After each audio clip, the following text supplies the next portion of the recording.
So my plan was to film a what I eat in a day, but that's not gonna happen today.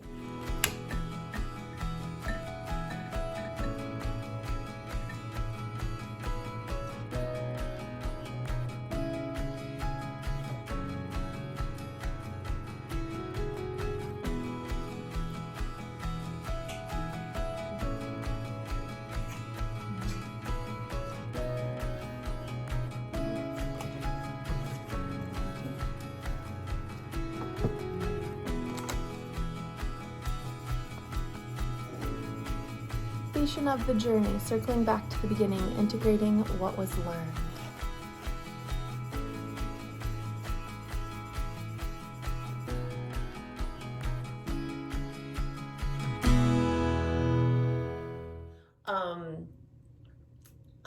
I know a lot of you are wanting this like very detailed, like what I eat in a day. Mental state is very different because I'm on my period, and you might be like, I get it, or you might be like, well, why does that matter?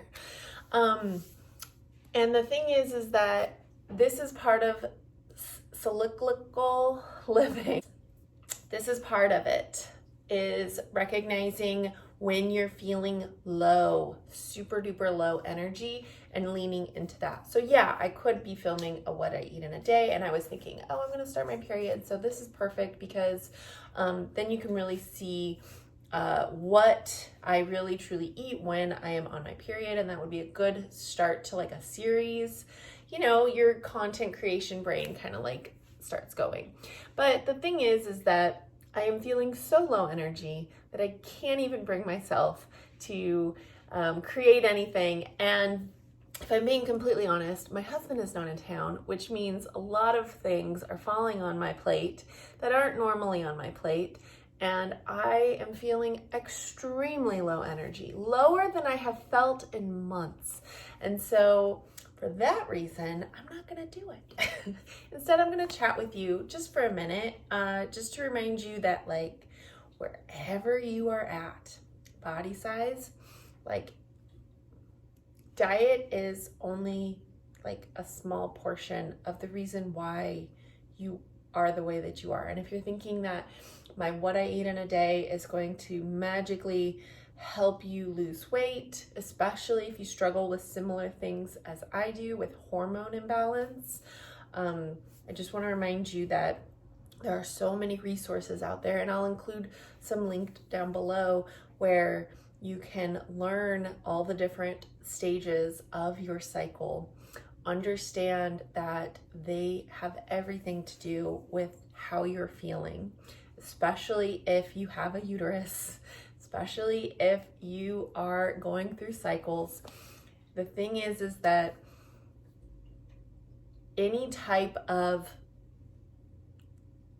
living that's happening in your body will be affected by it. So eating, moving, working, being the human that you want to be is going to be affected by your cycle, by this hormone cycle. And I've seen it so many times where people talk about male versus female, and essentially it's like body parts and how your hormones are related to how you're living.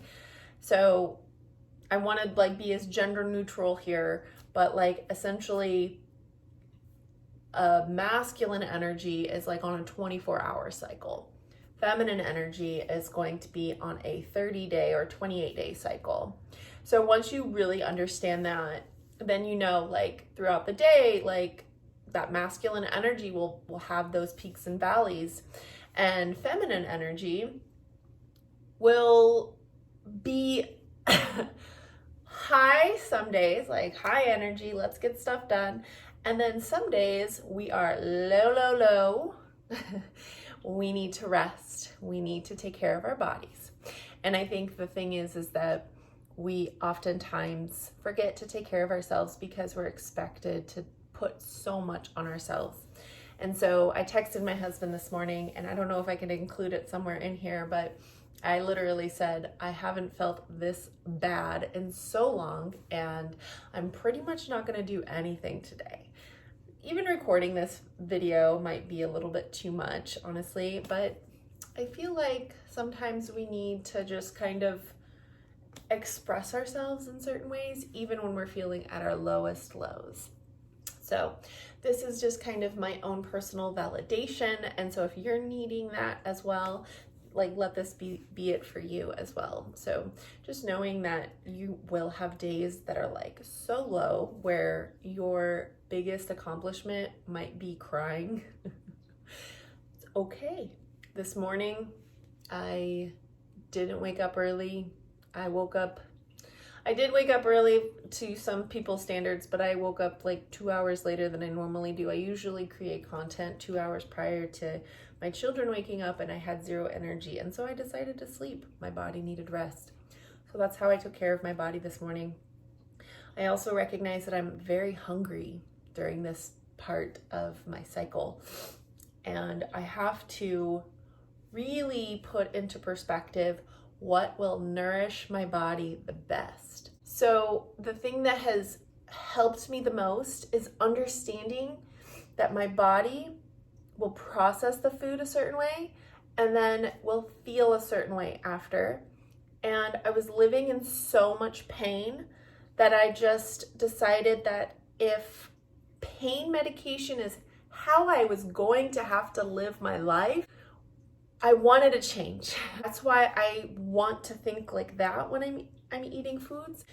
And this is like very generic blanket statements. And so if you're like, this doesn't give me much, I'm trying to just kind of maybe like, this is the first in a series, because I think when I'm ready, I'll share with you specific recipes, and I'll share this is what you do during this part of your cycle. I am not a doctor. I am not a dietitian. I am not anything. I am somebody who is so bogged down by endometriosis and has experienced so much pain.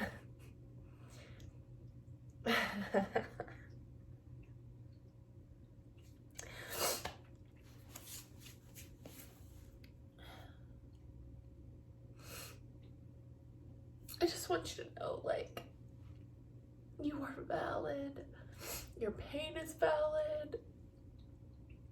It sucks. And I'm like so hormonal right now, so I'm just gonna, be teary-eyed. But I just want you to know, like, it's valid, and a lot of times people think you're so full of it. Do you know, when I went to go get help for this, I started when I was like 16, just unbearable, couldn't go to school. I couldn't, and everybody's like, you're faking it. I dealt with that for 10 years, pushing myself, because even the doctors treated me like not good. It wasn't until one of my cysts had burst and I had internal bleeding and then ended up needing emergency surgery did they even find that I had endometriosis. And not only did I have it, I had stage 4, which is the worst. And they were like, how have you been surviving?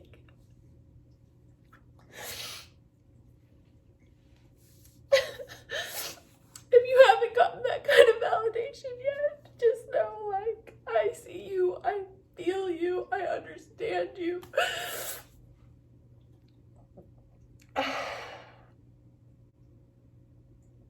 Well, this took a turn. I love you. Thank you for listening to me. I am gonna go and drink some water. I was gonna say coffee, but I really do need to drink water. I'm probably dehydrated. Have a beautiful day. You are valid and worthy of less pain in the body that you have right now.